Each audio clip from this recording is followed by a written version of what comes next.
It's an interesting thing for me how I got into organic no-till.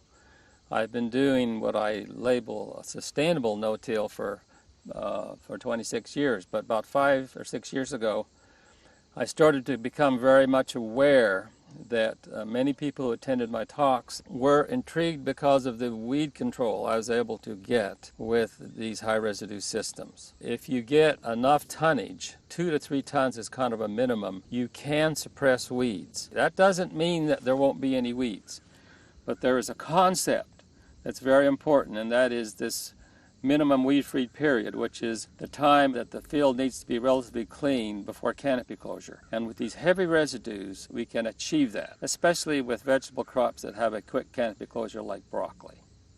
A major reason why high residue systems are being used is it tends to amplify or enhance all the benefits of low residue systems. Key examples would be weed suppression and the buildup and improvement of soil quality. Proper selection, establishment, and production of high residue cover crops is the key to organic no-till. An ideal cover crop is moderately priced, easily established. You must be able to establish it without difficulty. Highly productive, which means a lot of biomass or residues produced. Easily killed mechanically, which of course is required by organics. And lastly, it's not allelopathic to the cash crop. It's fine to be allelopathic to the weeds, but it can't be allelopathic or interfere with crop growth. Cover crops can be and normally are crop specific. One is cereal rye biculture with hairy vetch. This can be used successfully for fruit crops like tomatoes, peppers, and pumpkins. It is widely used. Another combination is foxtail millet and soybean, or foxtail millet and cowpea. Other people have used different millets. I tend to use foxtail, but other people prefer Japanese and some even pearl. The millets work really good. They produce a huge amount of biomass in a short time, and they work really well as summer cover crops in preparation to receive fall broccoli or cabbage.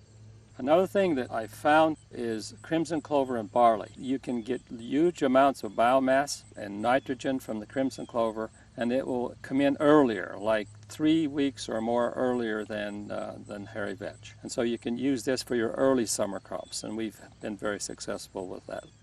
And what we do, we plant different cover crops in strips to accommodate the need for nitrogen as well as weed control. In the center and also on the two borders, we plant a grass crop, Sudex or sorghum Sudan grass. This is a type of crop that grows very tall and produces a large amount of biomass and is known to control weeds very effectively. Then next to the Sudex, we planted sun hemp or crotalaria. And this sun hemp is a leguminous crop and produces large amounts of nitrogen. One of the disadvantages of sun hemp is the seed is very costly, up to $4 per pound. Legume crops that could be grown would be cowpeas or forage soybean. In this particular system, these are summer cover crops, and they will winter kill and leave the biomass for the following spring. What we have here are some cover crops that were planted in the middle of July with the objective of growing a lot of biomass and then allowing it to frost kill. The advantage to this is that it leaves a mulch in place at the end of winter so that a farmer can plant early spring vegetable crops without tillage. So many of the systems that have been studied and researched and developed and utilized involve either an overwinter cover crop, which is suitable for May and June planting of vegetables, or an early summer cover crop, which is mowed or rolled about this time of year for late summer and fall crops.